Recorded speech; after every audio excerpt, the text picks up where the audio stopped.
Bien, continuamos con lo que os estaba comentando algunas líneas de investigación que podían ser especialmente útiles. Aquí os citaba lo de Ilaria Ramelli o Marta Sordi en la bibliografía de este capítulo en la eclesiología. Tenéis una serie de datos. Hay una serie de, digamos, son pequeños detalles, pero que en su conjunto pueden ayudarnos a hacer una idea. Por ejemplo, es muy curioso el Satyricon de Petronio. Esto es una obra bastante extraña escrito por Petronio, un personaje muy importante de la corte de Nerón. Hay algún pasaje que parece tomado tal cual del Evangelio de San Marcos, como la unción de Betania. O sea, como si en la cena de Trimalquión, toda una serie de cosas que aparecen en el Satyricon, hubiera algunos episodios que estuvieran parodiando textos evangélicos. Por ejemplo, aparece una unción con nardo que hace Trimalquión en prefiguración de su unción fúnebre, y cosa que en la literatura antigua no suele tener sentido. Se emplea incluso la expresión un ampullam nardi, que es el mismo texto que tenéis luego en el Evangelio de San Marcos, en la versión latina. Se habla de preservar tesoros en el cielo donde no les llegue la carcoma. Aparece el canto del gallo como presagio fúnebre, cosa que en la literatura romana nunca hay algo de ese estilo. Se habla de unos crucificados por un gobernador de provincias, uno de los cuales desaparece al tercer día y la gente cree que ha resucitado, o se ridiculiza uno que escupe en tierra y dice que el fango puede curar, o en un viaje a Crotona, de los protagonistas, se habla de un testamentum que va a otorgar uno con tal de que los herederos dividan su cuerpo y se lo coman. O sea, es una cosa realmente muy curiosa. Parece como si detalles del Evangelio de San Marcos o detalles del cristianismo fueran ya conocidos en una fecha tan temprana en Roma como el año 62, y tiene que ser antes del año 62 porque Petronio, que al principio era una persona importante en la corte de Nerón, acabó en desgracia y en el 62 le hizo ejecutar, con lo cual obviamente esto tenía que ser previo. Y luego ya, fuera de la clave de parodia, también es curioso que en autores vinculados al estoicismo hay una reelaboración de mitos clásicos con un sabor cristiano. De hecho, algunos estudiosos alemanes se dieron cuenta que, por ejemplo, en el Hércules Eteus, que es una tragedia pseudo-senecana, no es de Séneca, sino de alguien vinculado a su escuela, parece que está como si saliera una cosa de cosas del Evangelio. Aparece te digo, en concreto fijaos, por ejemplo, os lo describo aquí en la muerte de Hércules en el Etna. Aquí no se trata de una muerte aparente, porque en el mito clásico, digamos, Hércules desaparece en el aire. No, aquí es una muerte real y una resurrección. En un momento en que se refiere a Dios como Pater, hay una angustia inicial de Hércules y oraciones al Padre, y además está presente junto a su hijo la madre de Hércules, y emplea al morir la expresión per actum est, incluso con una oración al Padre para que acoja su espíritu. Da la sensación como si se estuviera contando el mito de Hércules, pero utilizando elementos de la muerte de Cristo en el Evangelio de San Juan. O en la hora de Silio Itálico aparece el héroe nacional Régulo, pero muriendo en cruz, mostrando una gran paciencia. O en la astronómica de Manilio se presenta el episodio de Perseo y Andrómeda, pero de una manera completamente distinta. Y todo esto nos da a entender que en los círculos nobiliarios romanos el cristianismo se conocía, y bastante pronto y con bastante detalle respecto a los pasajes evangélicos. Esto ha llegado, diríamos, a lo máximo, con una supuesta correspondencia entre Séneca y San Pablo. Con las fechas que dijimos antes, ciertamente Séneca estaba en el auge de su influjo en Nerón cuando San Pablo llega a Roma.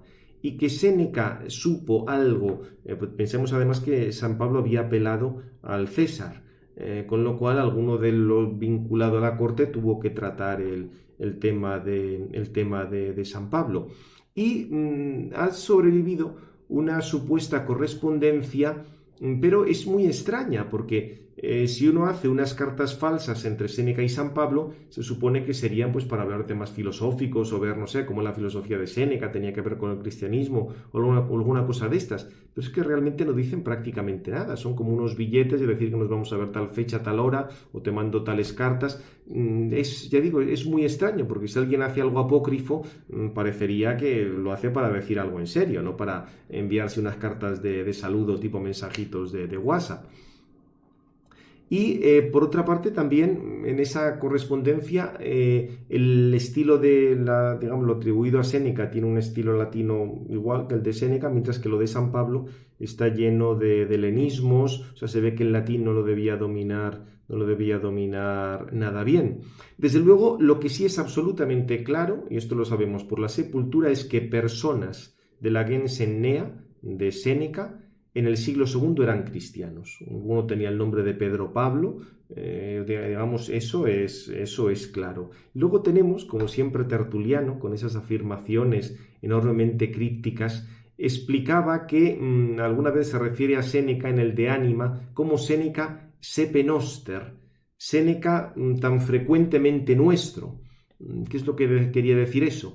¿Que algunas de cosas de su filosofía coincidía con cosas que decían los cristianos? Sí. Eso es así, ya es un estoicismo, diríamos, mucho más, se abre como una idea de un Dios personal, aparecen cosas, la oikoiosis estoica que llevaba como ese respeto por todos los seres, a veces es descrito de manera que podría recordar algo la caridad. No es que ahí Séneca esté diciendo lo mismo que San Pablo, pero da la sensación de que dice cosas por lo menos parecidas. Evidentemente, todo esto nos lleva a plantear una interrogación, porque no son cosas que podamos afirmar con claridad, pero este campo de buscar todos esos pequeños restos, incluyendo, por supuesto, los estudios arqueológicos, ciertamente creo que daría bastante de sí, y el que quiera profundizar más, repito, los estudios de Marta Sordio, de Ilaria Ramelli, entre otras estudiosas italianas, son interesantísimos.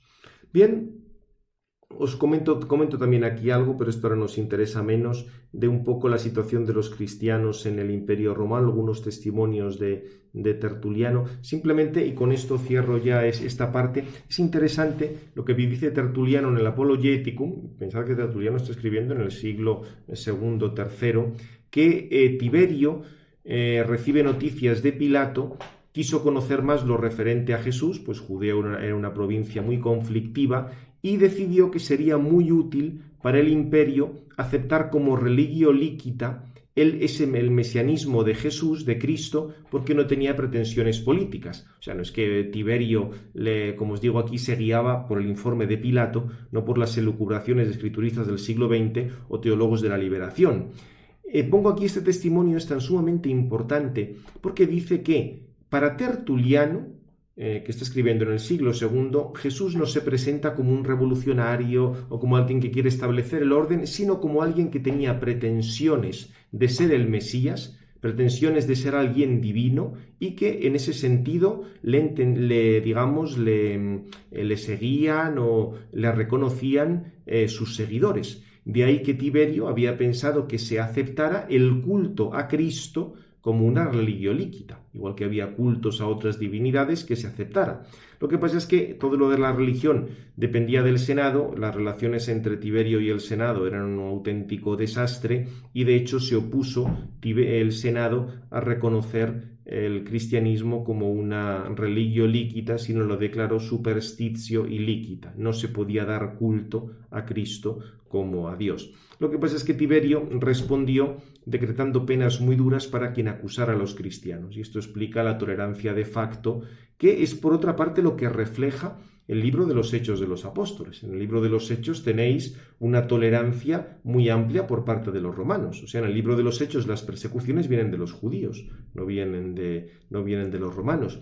En cualquier caso, todo esto es bastante importante porque hay toda una corriente escriturística que, lógicamente, no escriturística, o sea, de escrituristas, que insisten en que Jesucristo fue un agitador social, en que quería establecer una revolución, un poco en la línea de lo que luego será la teología de la liberación. Pero es muy interesante, ya digo, que Tertuliano se dice que era exactamente lo contrario. Y de hecho, el interés que tenían las autoridades romanas era más bien en favorecer el culto a Cristo, porque era mucho menos peligroso, por así decir, políticamente, que todo lo que suponía el judaísmo con sus mesianismos que estaban continuamente tramando revoluciones contra Roma. Y de hecho, en toda la historiografía más antigua se habla de que Nerón pasa a perseguir a los cristianos cuando ya está vinculado a Popea, que tenía muchas relaciones con los judíos, y que ellos son los que movieron a que se diera la persecución que organizó Nerón. Bien, en cualquier caso, aquí, repito, nos faltan datos, pero creo que hay que tener muy presente esta enseñanza de Tertuliano referida a Tiberio, porque con esto te está diciendo que desde luego para los primeros padres la cosa de que Jesucristo había sido un revolucionario, no, más bien había sido crucificado por motivos religiosos por los judíos, y la pretensión de los cristianos era poderle dar un culto como a Dios, y por tanto la idea de Tiberio de reconocer el cristianismo como religio lícita. Repito, el cristianismo como culto a Cristo. Bien, esa es otra de las cosas muy interesantes. Se podría ver pues, todo el contexto de ese siglo I, inicios del siglo II, y aquí de nuevo me remito otra vez a los escritos de Marta Sordi.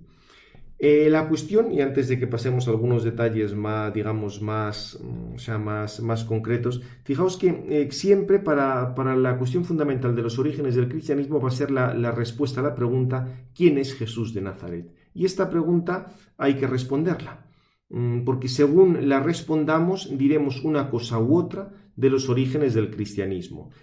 Siempre nos podemos quedar en respuestas parciales, descriptivas, el desarrollo de cómo fue el cristianismo primitivo sin entrar en la afirmación o negación de la fe en Jesucristo. Pero desde luego, una respuesta última sobre los orígenes del cristianismo y una respuesta última sobre los orígenes de la Iglesia va a depender de cómo respondamos a la pregunta acerca de Cristo. Aquí os lo presento brevísimamente como en una alternativa. Si se acepta que Jesús de Nazaret es el Hijo de Dios, consustancial con el Padre, todo este tipo de cosas, no hay ningún problema en aceptar que lo descrito en los evangelios responde a la realidad. Por eso, cuando muchos que se dicen católicos niegan que lo que aparece en los evangelios responde a la realidad, lo que pasa es que en realidad no están aceptando, digamos, que Jesús de Nazaret sea Dios, ni la enseñanza de los concilios, ni nada por el estilo. Todos los que escriben el Nuevo Testamento están convencidos que Jesús de Nazaret es el Hijo de Dios, y así toda la antigüedad patrística, y por eso a nadie se le ocurrió poner en duda el tema de la historicidad de los evangelios, o que Cristo quisiera establecer su iglesia o dejara un ministerio apostólico o este tipo de cosas. Repito que esto en toda la antigüedad patrística lo tenemos muy claro, porque tenían clara la confesión de fe en Jesús como Hijo de Dios. El problema es que si no aceptas que Jesús de Nazaret es el Hijo de Dios, en el sentido de la consustancialidad, ya las cosas cambian mucho, porque según la idea que se tenga de Dios, se derivarán toda una serie de supuestas explicaciones para tratar de dar razón de cómo surgen los escritos del Nuevo Testamento. Y lo que harán será reducir la enseñanza al contexto histórico de su época, y como esto tampoco va a funcionar, porque hay cosas en esa enseñanza que son irreductibles al contexto histórico de su época, pues van a buscar una serie de combinaciones de ideas judías y paganas, con cosas divertidísimas. Esto fue muy común esto además es muy típico, porque dependían un poco de las modas intelectuales de la época. Fijaos que toda la gran parte de la exégesis alemana que tiene lugar en los años 20, y antes, en los años 20 ya es después de la derrota del Imperio Alemán en la Primera Guerra Mundial, pero antes en la Alemania la que se llamaba la Alemania guillermina, la Alemania del Segundo Reich, de la unificación alemana, pues con esta búsqueda de raíces orientales hablaban de un Cristo ario, o si había influjos de la religión de Irán en el cristianismo, porque claro, no podían aceptar de ningún modo algo semítico para el cristianismo, tenían que hacer una cosa, diríamos, lo menos semítica posible. Esta corriente duró luego bastante. Pensad que uno de los grandes escrituristas del momento, Kittel, era bastante partidario del nacionalsocialismo y hablaba de que nuestro Führer iba a llevar al imperio, todas estas cosas. Por eso se entiende que no pudieran ni ver el tema de digamos, un origen histórico del cristianismo en Palestina y buscaran las cosas más abracadabrantes para explicar el Nuevo Testamento, pero son cosas que hoy leídas dan risa porque no eran cosas completamente absurdas. O sea, en cuanto uno trata de hacer una investigación de cómo pudieron llegar determinadas cosas de Oriente a Palestina, es muchísimo más complicado que aceptar que realmente es que existió un señor que se llamó Jesús de Nazaret en Palestina que pretendía ser Dios. O sea que, como veis, donde está todo el problema es que si no se acepta, perdón, la confesión de fe en que Jesús es verdadero Dios, se empiezan a decir todo este tipo de cosas. Y esto hay que tenerlo muy claro porque, hombre, yo entiendo que la gente, los que son ateos, los librepensadores, o sea, no sé, gente tipo Dawkins o alguien de ese estilo, nieguen todas estas cosas. Pero claro que personas dentro de la iglesia, incluso clérigos que visten de colores, de colorines, no solo de negro, sino de morado y rojo, nieguen todas estas cosas. Tenéis, por ejemplo, ese dogma vigente entre muchos escrituristas que los evangelios deben ser posteriores al año 70 porque como se profetiza la destrucción de Jerusalén y no puede haber profecía, pues lógicamente tienen que ser posteriores. Ya digo que son cosas completamente absurdas y que les ciegan a muchos de esos autores, que repito, supuestamente son católicos, para poder estudiar con detenimiento y con precisión los datos que te van llevando a afirmar la historicidad de las cosas que aparecen en los evangelios.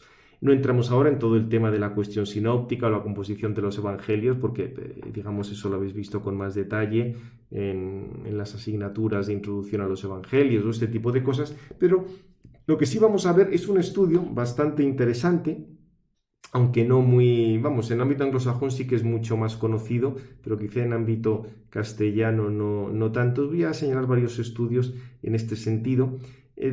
Os pongo primero aquí, esperad.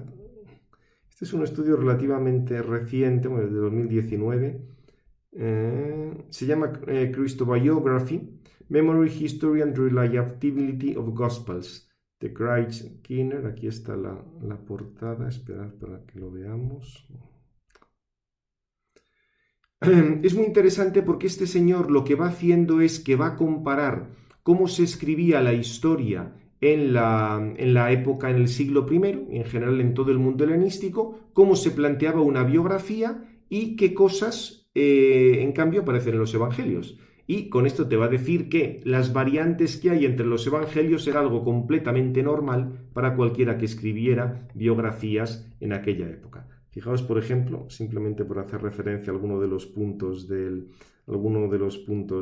índice: Jesucristo en los historiadores antiguos, qué se puede conocer acerca de Jesucristo, por qué la investigación histórica acerca de Jesucristo necesita los evangelios frente a los que la niegan por principio, expectativas deficientes acerca de los evangelios, y luego es muy curioso estos dos. Nosotros sabemos más de Jesús de lo que pensamos, según la biografía antigua. Y nosotros sabemos menos de Jesús de lo que nos gustaría saber. Y aquí cosas que nos recuerda la historia, porque te va a decir que sí, esto no pasa solo respecto a Jesucristo, pasa respecto a multitud de personajes de la antigüedad. Luego, muy interesante, va indicando que las biografías sobre Jesús no son una novela, las compara con otros tipos de biografía. Repito, es muy interesante. Ya digo, el que quiera profundizar en esto, el libro además está en Amazon. Lo que pasa es que no está todavía en castellano, pero incluso para el Kindle lo podéis leer y realmente está muy bien. Pero quiero que nos fijemos en otro, que ya ha tenido muchísimo más éxito y ya tiene algunos años más, de Bauham, Jesús y el testimonio. Los evangelios como testimonio de testigos, de gente de testigos visuales, de gente que lo ha visto. Aquí es muy importante, esto ya va por la segunda edición, es uno de estos libros que merece realmente la pena ver. Fijaos el planteamiento que tiene. La idea global es esta.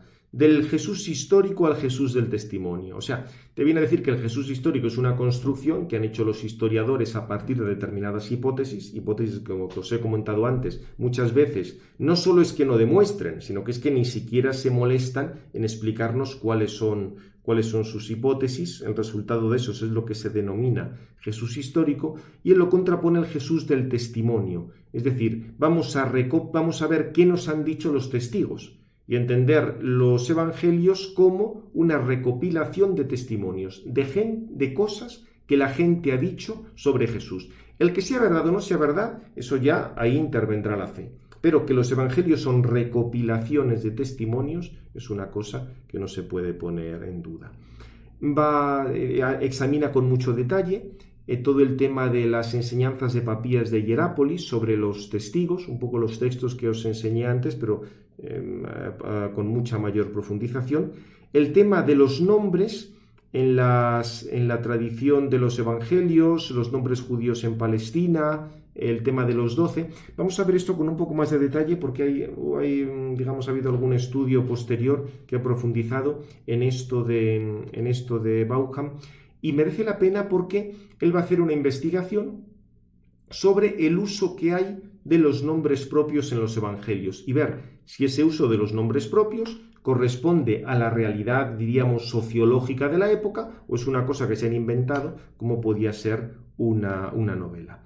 Luego tiene más, como más estudios, el testimonio desde el principio, la perspectiva de San Petrina en el Evangelio de San Marcos, personas anónimas en la narración de la Pasión, los testimonios de Papías sobre San Marcos y San Mateo, modelos de tradición oral, la transmisión de las tradiciones de Jesús, y aquí luego transmisión anónima o testimonio de testigos. Se explica un poco la alternativa y cómo hay que entenderlo, el tema de la memoria, algo muy importante, la cuestión del Evangelio de San Juan como el Evangelio de un testigo, y lo que puede decir Papías sobre San Juan, Polícrates e Ireneo de León, también sobre el tema de San Juan, para concluir con el tema del Jesús del testimonio, que sería, la alternativa a lo referente al Jesús histórico, que es una construcción de determinados autores.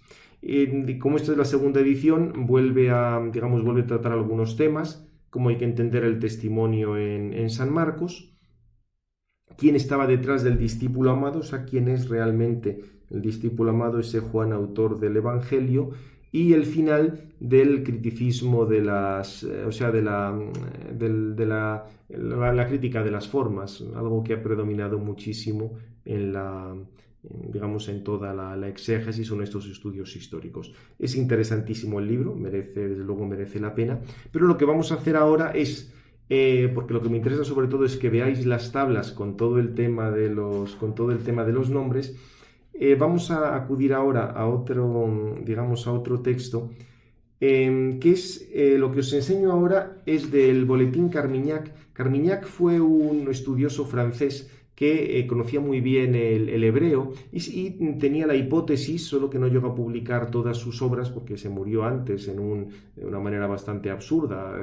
Estaba cepillando un armario, lijándolo, y estaba mal de la garganta, de los pulmones y de la garganta, y con eso, se le tuvo como un problema pulmonar, se ahogó con eso y de esa manera se murió. Una cosa bastante absurda. Murió cuando creo que debía tener unos 70 y tantos años, pero estaba ya dispuesto a escribir muchas de las cosas que había preparado. Tenía multitud de pequeños estudios, de apuntes sobre hebraísmos en los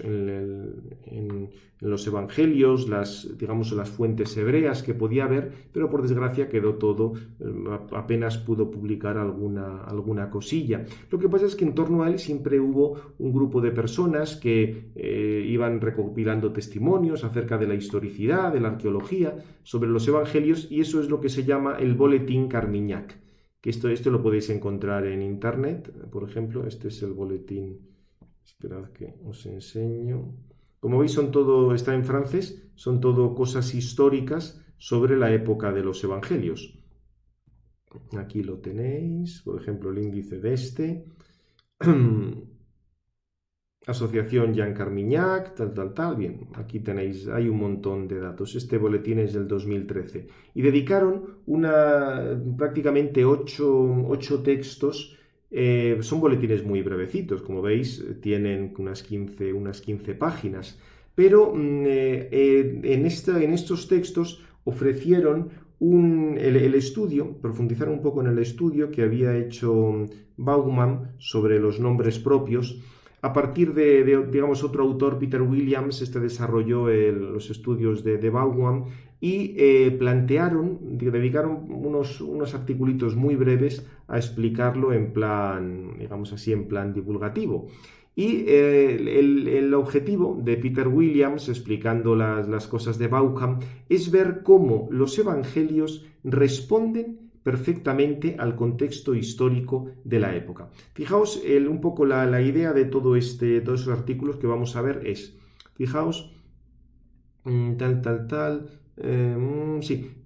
habla de que Lewis, un británico autor de las Crónicas de Narnia, se interesó mucho de la persona de Cristo, ha afirmado que cuanto más examinamos los propósitos que Jesús tenía sobre su propia persona, estamos obligados a deducir o que Él es el Señor, o que Él es un mentiroso, o que Él es un loco.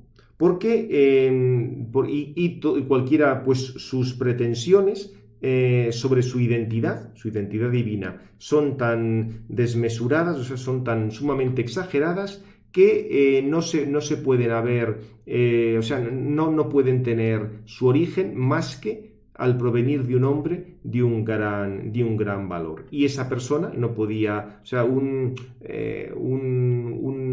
persona de este tipo, digamos, hay que explicar de dónde vienen esas ambiciones. Por eso digo, el Señor o era realmente el Señor, o era un mentiroso, o era un loco. Lo que pasa es que, dice aquí, hay algunos que han añadido una cuarta posibilidad, y es que lo que aparece en los evangelios sea mentira, que Jesús, realmente Jesús es una leyenda, y para esto habla pues de todas las cosas que han salido en toda exégesis supuestamente crítica. Pues negando que hay una transmisión de los testimonios, todo este tipo de cosas. Y recuerda aquí una cosa, que tanto en la tradición cristiana antigua como para muchos autores, los evangelios fueron escritos fuera de Palestina.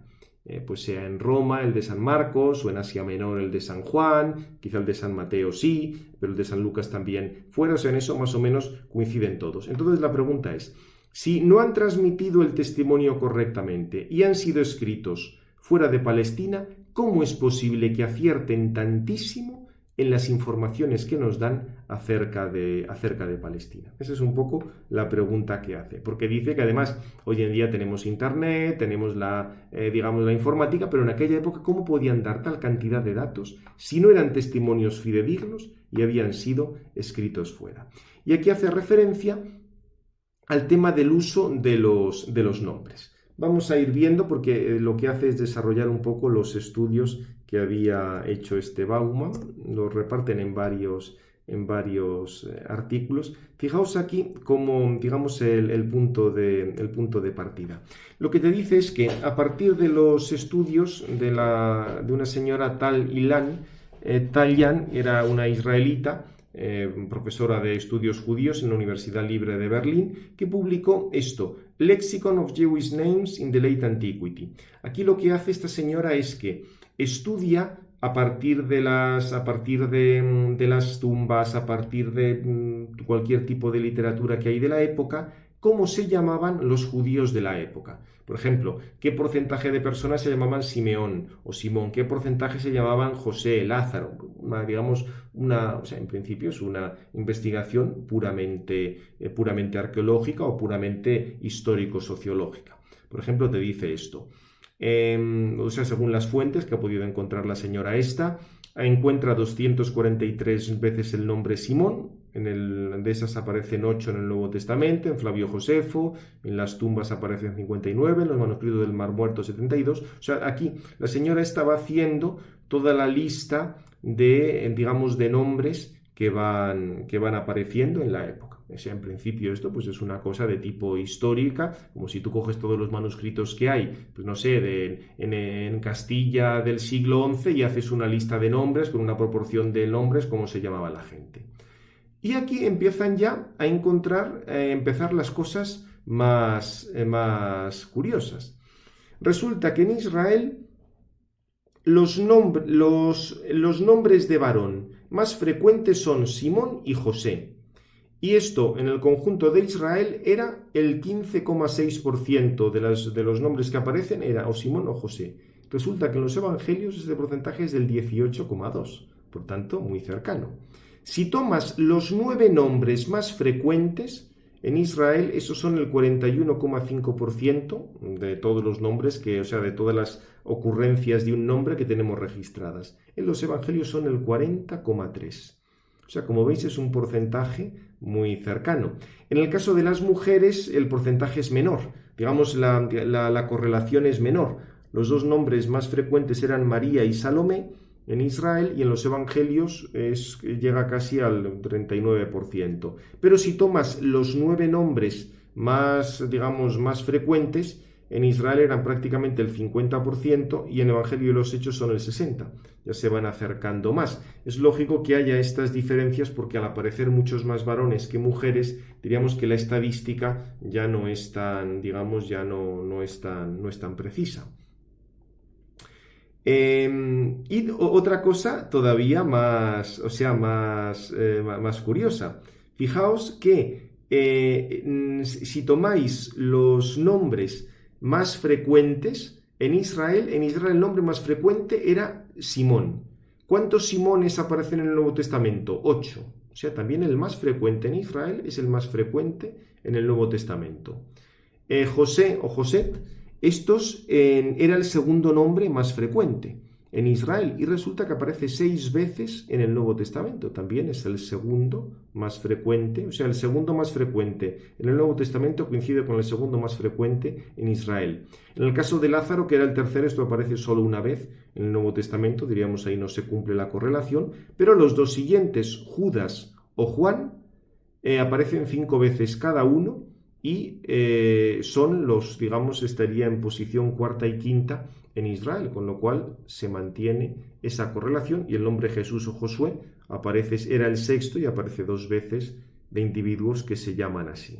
Claro, esto, fijaos que ya es algo enormemente sorprendente, porque si tú escribes una novela, es muy difícil que el porcentaje de nombres de los personajes de la novela coincida con esta aproximación con el porcentaje de nombres que te puede dar un estudio sociológico de la época, sobre todo cuando algunos de estos textos claramente se han escrito fuera de la Palestina, de la época, y cuando, sobre todo, según los biblistas, pues serían muchísimo más posteriores. Que es rarísimo que vayan a coincidir de esta manera, porque además, fijaos, si buscamos los nombres que eran más frecuentes entre los judíos, no en Israel, sino en Egipto, no tenía nada que ver. Por ejemplo, de entre los judíos egipcios, el nombre más frecuente era Eleazar, mientras que en Israel ese es el tercero, pero el segundo más frecuente era Sabateo, que en Israel era una cosa muy poco frecuente. El tercero era José, que correspondería al segundo en Israel, ese más o menos, pero el cuarto en Egipto era Dositeo, que en Israel solo aparece en el número 16. Y digamos al mismo nivel de que Dositeo estaba Papus, que en Israel apenas se utilizaba, o Ptolomeo, muchísimo menos se utilizaba en Israel. O sea que, como veis, en los evangelios o en las actas no aparece nadie que se llama Sabateo, Papus o Ptolomeo. ¿Por qué? Porque los evangelios no son una historia de los judíos de Egipto, sino una historia de los judíos en Palestina, con lo cual te está describiendo cómo se llamaban los judíos en Palestina en su época, con lo cual te está dando a entender que estamos ante un documento histórico. Y luego también está otra cosa, el tema de los apelativos, que se lo vamos a ver inmediatamente, aquí lo apunta ya, pero lo trata luego más adelante. ¿Por qué hacía falta poner con algunos nombres algún apelativo? Por ejemplo, Simón el Cananeo o María la de Magdala. Aquí lo indica. Por ejemplo, aquí viene la contraposición entre los nombres que encontramos en los evangelios apócrifos: Dídimo, Judas, Tomás, Santiago el Justo, Simón Pedro, Jesús, Mateo, Tomás, María y Salomé. En el evangelio de María, el Salvador, Pedro, María, Andrés, Leví. Mientras que en el evangelio de Judas, Judas Iscariote, Jesús, y luego personajes celestes como Barbelo, Sofía, bien, ya cosas así casi como de ovnis o de cosas de ese estilo.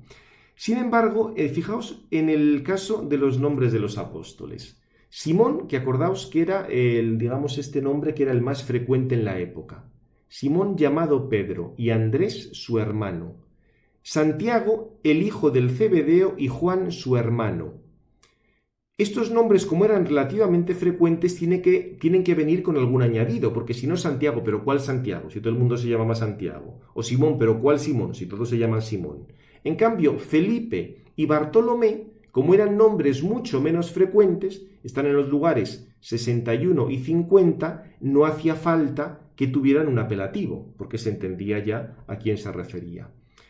Tomás, digamos, no tiene apelativo, pero Mateo sí. Mateo el publicano, porque en la época Mateos había mucho. Santiago también había muchos, el hijo de Alfeo. En cambio, Tadeo no. Tadeo viene sin apelativo porque es un nombre poco frecuente. Simón, como ya he dicho, era frecuentísimo, había que decir Simón el cananeo. Y Judas había que decir el Iscariote, porque si no, el nombre Judas se podía confundir con mucha gente. Como veis, aquí el uso de los apelativos te está reflejando la frecuencia real de los nombres en la época de Jesucristo. Repito que esto, pretender que se hubiera hecho una cosa de este estilo, sin tener los datos, digamos, de corte sociológico o que hoy tenemos, hubiera sido prácticamente imposible si no fuera porque los evangelios es como si estuvieran sacando fotografías de la época y por tanto te describen la proporción de los nombres que había en la época. Bien, en el tema de lo de los nombres, aquí aparecen... bueno, también es curioso, por ejemplo, respecto a los nombres del personaje principal, los evangelios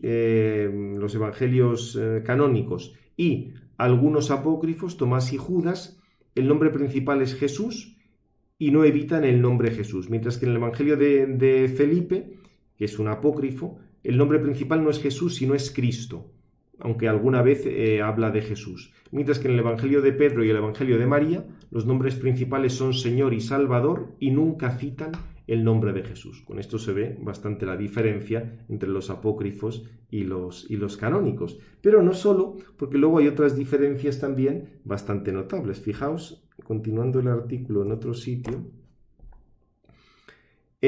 aquí lo que va a salir es la frecuencia con la que aparece el nombre Jesús en los 4 evangelios. Fijaos, Mateo, Marcos, Lucas y Juan sale bastante. Mientras que en los evangelios apócrifos, Felipe y Judas apenas sale nada. La única excepción sería el evangelio apócrifo de Tomás. Y aquí también hay una cosa importante, porque fijaos que para los paganos hablan sobre todo de Cristo. Acordaos, el culto a Cristo era lo que más, digamos, se le conocía sobre todo como Cristo, más que como Jesús. Todo esto nos está diciendo que si para los paganos se referían sobre todo como el Cristo, el que en los evangelios aparezca sobre todo el nombre Jesús te está poniendo, diríamos, en una situación de los años 30, de los episodios a los que se refiere. Aquí tenéis, es interesante ver un poco las proporciones que hay entre Jesús y Cristo. Fijaos que en las mismas cartas de San Pablo aparece mucho más el término Cristo que el término Jesús. Lo utiliza también, pero utiliza mucho más el término Cristo. Con lo cual, repito, todo esto, y esto es San Pablo, que está escribiendo en los años 40 y 50, 50 y 60. Con esto te está dando a entender que el modo de referirse a Jesús de Nazaret, sobre todo como Jesús de Nazaret, y no utilizar el término Cristo, que es el que se utilizó después, te está indicando ese carácter histórico de los evangelios que te están reflejando toda esta serie de cosas. Bien, Hay algún, digamos, hay alguna cuestión más sobre el tema del porcentaje de veces que utilizan el nombre Jesús, pero no nos entretenemos más, porque también hay datos muy interesantes que quiero que veamos en este ratito que nos queda. Esperad, en el 761. Aquí la otra cuestión que aparece, esperad, es el tema, sí, el tema de la distribución del término hijo del hombre, porque aquí sí que aparece muy poco en los apócrifos. Evangelio de María, de Pedro, de Judas, de Tomás. En el Evangelio de Felipe sí que sale algo más, y para aquellos que crean en la fuente Q, lógicamente como la fuente Q está tomada de los Evangelios, aparece también mucho. Pero fijaos que el término hijo del hombre aparece mucho en los Evangelios y en cambio apenas nada en los apócrifos. Con eso también te está indicando otra manera de referirse a Jesucristo que caracterizaba lo que él dijo, porque además es curioso que luego en la historia de la Iglesia posterior apenas se utiliza el término hijo del hombre, lo cual es algo que el mismo Señor estaba empleando para referirse a sí mismo. Luego, algún otro detalle, en este caso, sobre el tema del uso de los lugares concretos, porque aquí tenéis las referencias de lugares concretos que aparece en el Evangelio. Jerusalén 66 veces, Nazaret 21, Cafarnaún 16, Betania, Belén, Besaida, Jericó, Sidón, Tiro, tal, entre 5 y 12 veces, luego 1 o 4 veces estos otros. Bien, la cuestión está, si resulta que los evangelios se hubieran escrito, o sea, se habían escrito, entonces eso lo acepta todo el mundo, se escriben fuera de Palestina.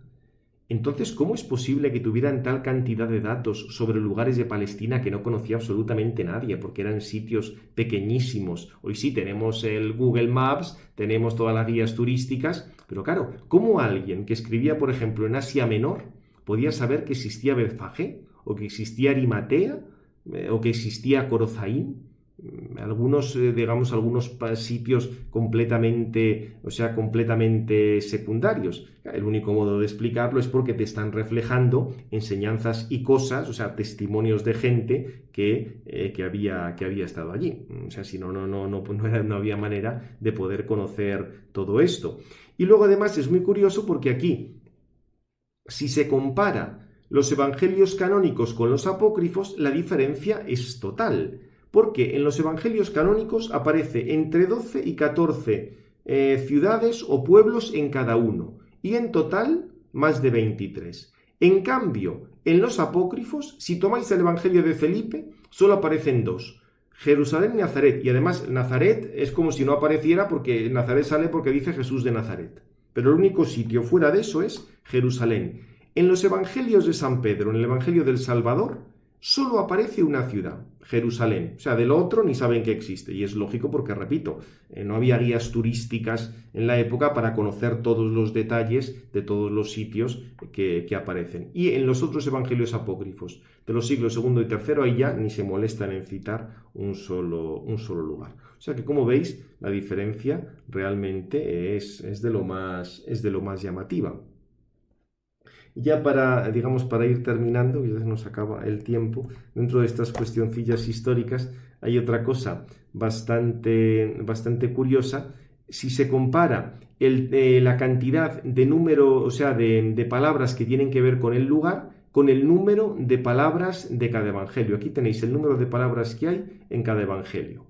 Si comparáis las veces que aparecen los nombres geográficos en proporción al número de palabras, veis que los evangelios canónicos aparecen muchos lugares concretos, por tanto te está diciendo que se refieren a cosas concretas, mientras que en los apócrifos apenas aparece proporcionalmente al número de versículos lugares concretos. Otra cosa que nos está remitiendo a una serie de datos históricos y concretos. Diríamos si hacéis el porcentaje por cada 1000 palabras, el único que parece algo es en el Evangelio el porcentaje entre nombres geográficos por cada 1000 palabras, veis que los canónicos prácticamente están, son equivalentes, lógicamente porque te están remitiendo a hechos que han sucedido y como te lo cuentan los evangelios, aparecen también los lugares donde ha sucedido esto. Mientras que la única excepción entre los apócrifos sería el evangelio de Pedro, pero porque es una cosa muy muy cortita y con que aparezcan solo, como sale aquí, con que aparezcan solo 2 nombres, como tiene muy poquitos versículos, da la sensación de que es algo más, pero simplemente eso es por lo pequeñísimo que es. Realmente llama mucho la atención. Ya para terminar, la última cosa que recuerda en este estudio es la cuestión del sicomoro. Cuando se dice que Zaqueo subió a un sicomoro, pues resulta, si os fijáis aquí, la distribución del sicomoro está en bastantes lugares de África y solo en esta parte de Egipto, en lo que sería Siria y Palestina. Con lo cual, ni en Italia, ni en Grecia, ni por supuesto en Roma, en Asia Menor no había sicomoros. Llama profundamente la atención que, puestos a decir que Zaqueo se subió a un árbol, digan a un árbol que solo se daba en aquel lugar. Repito, como veis, son toda una multitud de pequeños detalles, pero que te ponen en la línea de esto que estábamos diciendo. Los evangelios como algo que transmite un testimonio de gente que lo ha visto y por tanto se refiere a cosas que eran una realidad. Y lo dejamos ya aquí. Como veis, aquí hay un campo enorme de investigación, estos libros que os he citado, y hay muchísimos en el campo anglosajón que están yendo muy en serio en esas cuestiones de la historicidad, por si os pueden ser útiles. Terminamos ya. Gloria al Padre, al Hijo y al Espíritu Santo, como era en el principio, ahora y siempre, por los siglos de los siglos. Amén. Sagrado Corazón de Jesús, en vos confío.